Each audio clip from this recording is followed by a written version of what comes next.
Our portfolio show little change. We continue to make more money when snoring than when active.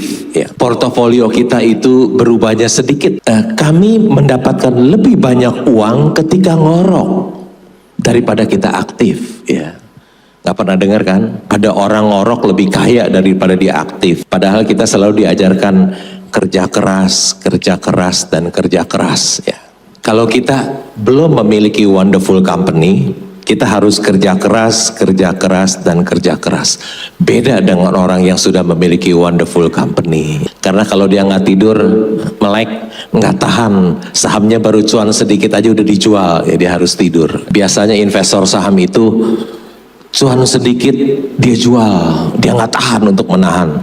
Tapi kalau rugi dia nyangkut, dia bisa pegang long term ya, sampai titik darah penghabisan ya.